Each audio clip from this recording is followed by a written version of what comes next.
Hello, welcome to Perspectives channel. Different angles for the same situation. Today we will see the process automation in the customer service area. How? Through three types of different responses. The corporate standard response, the sincere response, and the ideal world response. Remember, these are just examples and do not represent the absolute truth. Think about it. Create your own. Okay, so now here we are speaking with the head of customer service operations for a multinational bank. So let's get to it. Why are you investing so heavily in automating the bank's customer services processes? Let's get on for the first type of response, the corporate standard response.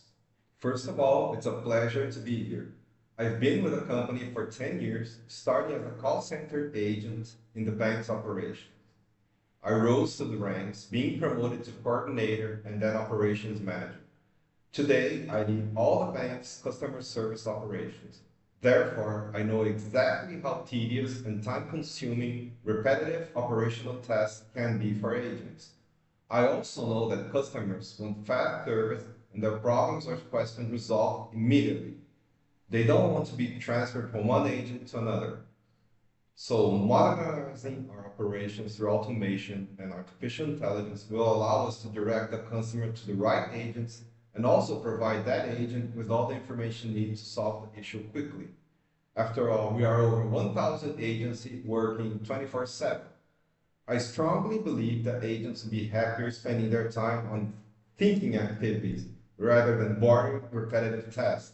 Customers, on the other hand, will be served during the first point of contact in a much faster and more efficient way.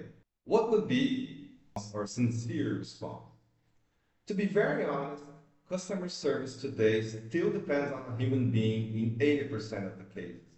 Even though we've implemented a lot of automation, for example, press 1 for this, press 2 for that menus, or type your social security number, etc., many things still rely on human interaction. This is either because the customer prefers it, doesn't know how to use the automated menu, or because their issue, problem, or doubt is too complex to be solved without a human being.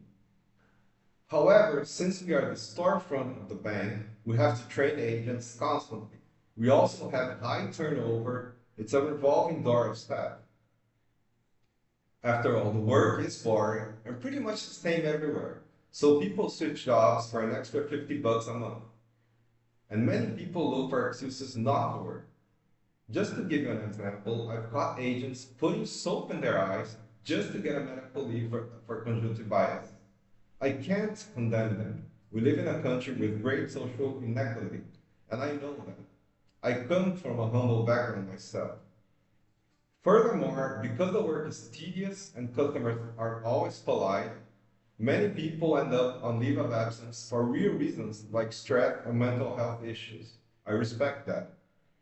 But even knowing all this, the bank isn't an NGO. It wants results.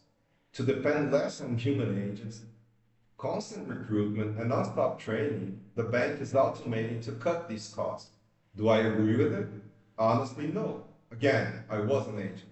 But the bank wants to maintain its profits and increase its profit.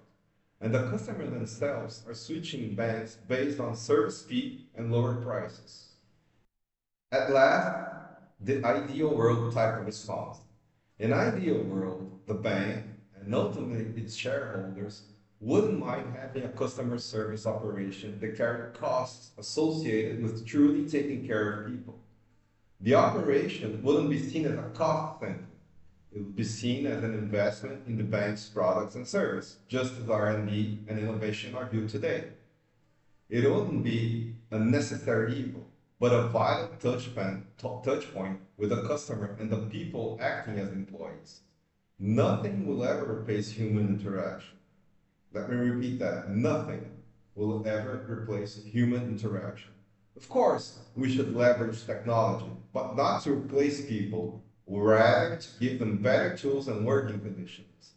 In this ideal world, operations would also be seen as a way for a company to give back to society by truly training and farming people, farming citizens.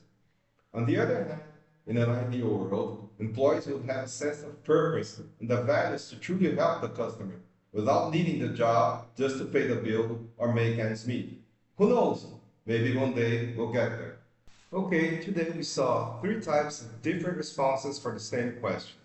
Remember, there are no absolute truths, and people may have different points of view from yours. Always consider that they may exist alternative takes on the same matter. This will hopefully help you navigate more open-mindedly through life. Knowledge always makes us grow. We never should stop learning. Think about it.